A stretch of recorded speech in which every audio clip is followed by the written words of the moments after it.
Joey then asked me with sheer amazement. You don't know what a fizziplunge is? I took mild offense at the tone he used. It was almost as if he was purposefully trying to make me feel bad just because I didn't know what a fizziplunge was.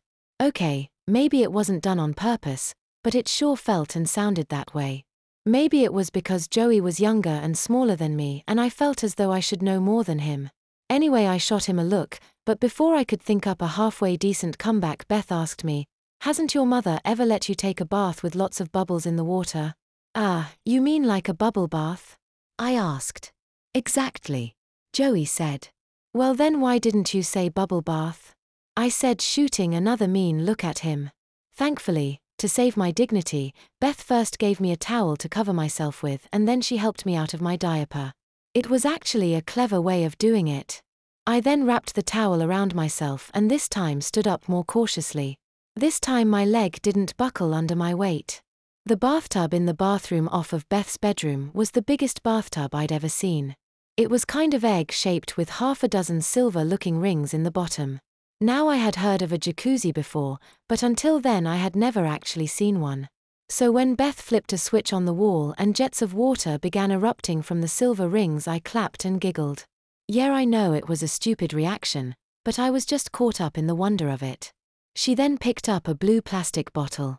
It wasn't very big at all, it was about the size of my thumb, and she poured the entire contents of the bottle into the water. Almost instantly the jets of water began a frothing action that caused the water to form a heavy layer of suds.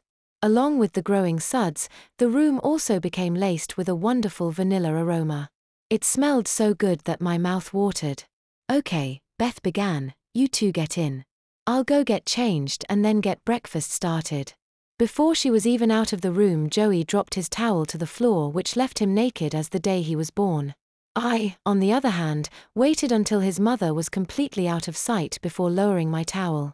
Joey was the first to climb in, but I didn't want to run the risk that his mom would come back in, so I quickly followed. As I stepped into the enormous tub, I asked him, "Why do you call it a fizziplunge?" But when I looked over at him, he was gone. "Joey," I called. "Come on in. It's great," I heard him say with a giggle. He was completely lost in the suds and I could see why it was called a fizziplunge. As I lowered my bottom into the warm water, the bubbles quickly rose up and over my head.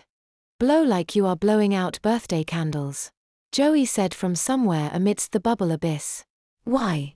I asked. "Just do it," he said. So I did, and to my amazement the bubbles parted, leaving a suds tunnel. I guess Joey had been doing the same thing because I could now see his grinning face. "See," he said and blew again to keep the tunnel intact. "Awesome," I exclaimed. "Want to see something else cool?" Joey asked. "Sure," I answered.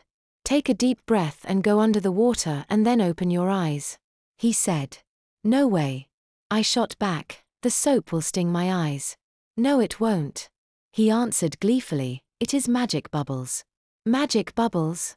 I wondered out loud. "Yeah, they don't make your eyes hurt and you can even taste them," he said, sticking out his tongue and lapping at the bubbles. Hesitantly I did likewise and was surprised to find that the bubbles tasted just as they smelled. Vanilla. "Now go under the water and look up through the bubbles," he said.